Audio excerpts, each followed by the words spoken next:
ওম শান্তি। ভালো থাকুন প্রতিদিন অনুষ্ঠানে জানাই সবাইকে স্বাগতম। আজ আমার বিষয়বস্তু হলো পুরানো ঘটনাকে ভুলে এগিয়ে যাব কিভাবে। জীবন একটা সংগ্রামের মধ্য দিয়ে এগিয়ে যেতে থাকতে হয়, আর এই জীবন পথে চলতে গিয়ে নিত্য নতুন ঘটনা আমাদের ঘটতেই থাকে। যা ঘটতে থাকে তা কিছুদিন পর পুরানো হয়ে যায়, আবার কোনো নতুন ঘটনা ঘটতে থাকে। কিন্তু কিছু কিছু ঘটনাকে আমরা কখনো ভুলতে পারি না। এখন কিছু ঘটনা ভালো হতে পারে, কিছু ঘটনা মন্দ ঘটনা হতে পারে। যেগুলো ভালো, সেই ভালোর স্মৃতিতে তো যখনই মনে করি তখন খুশি পাই।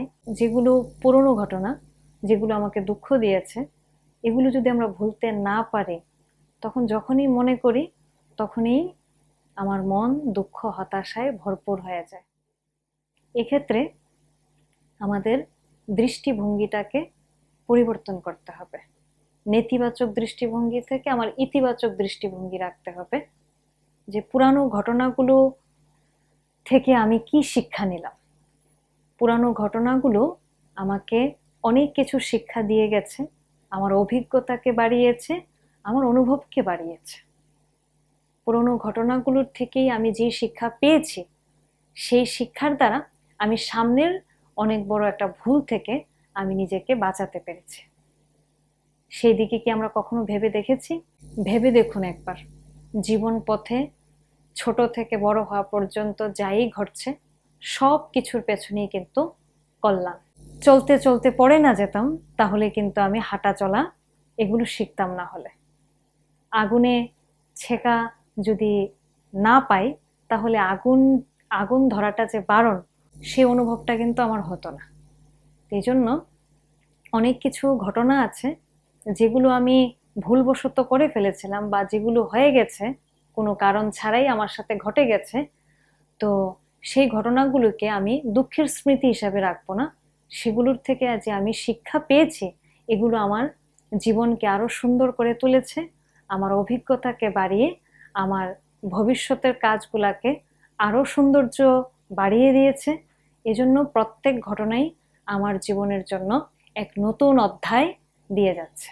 তারপরেও যদি আমি পুরনো ঘটনাকে আমি কিছুতেই ভুলতে না পারি, তাহলে আমাদের রোজ আধ্যাত্মিক জ্ঞান চিন্তন এবং রাজযোগ মেডিটেশনের অভ্যাস করা দরকার। আত্মচিন্তন, পরমাত্ম চিন্তন আমাকে পুরনো ঘটনাকে ভুলিয়ে দেবে, এবং পরমাত্ম জ্ঞান দ্বারা আমি যে নতুন জ্ঞান অর্জন করে থাকি, তখন আমার মধ্যে এতটাই ইতিবাচক চিন্তাধারা, শুভ চিন্তনের ভাবনা আমার মধ্যে চলতেই থাকে, তখন আমি পুরানো ঘটনাকে ফুল স্টপ লাগিয়ে দিই। যে না, যত পুরানো ঘটনাকে আমি আঁকড়ে ধরে রাখবো, তত আমার মন অশান্ত থাকবে, হতাশাযুক্ত থাকবে, টেনশনগ্রস্ত থাকবে, আমি নিজেও দুঃখী থাকবো, অন্যকেও দুঃখী রাখবো। যত আমি পুরানো ঘটনাকে মনের মধ্যে ধরে রাখবো, তত দেখা যাবে দিন দিন আমি একা হয়ে যাচ্ছি, আর আমার কাছের সম্পর্কগুলো সব দূরে চলে যাচ্ছে। এজন্য কিছু কিছু ঘটনাকে ভুলে যেতে হয়, বা কিছু কিছু ঘটনাকে ক্ষমা করে দিতে হয়, বা ক্ষমা চেয়ে নিতে হয়। জীবন তো দুদিনের, আজ আছি, কাল থাকতেও পারি, নাও থাকতে পারি। তো কি প্রয়োজন আজকের দিনটাকে খারাপ করার? পুরানো ঘটনাকে আমরা যত ভুলে যাব, তত আমার সামনের দিনগুলা সুন্দর হতে থাকবে, খুব খুশির হতে থাকবে। তার জন্য রোজ পরমাত্মার সাথে যদি আমি আমার মনের সব কথাগুলোকে শেয়ার করি মেডিটেশনের দ্বারা, বা আমার সমস্ত দুঃখের কথাগুলো যদি ওনার কাছে সমর্পণ করে দিয়ে আমি হালকা হয়ে যেতে পারি, তাহলে কিন্তু পুরানো ঘটনাগুলো আমাকে দুঃখ দেবে না।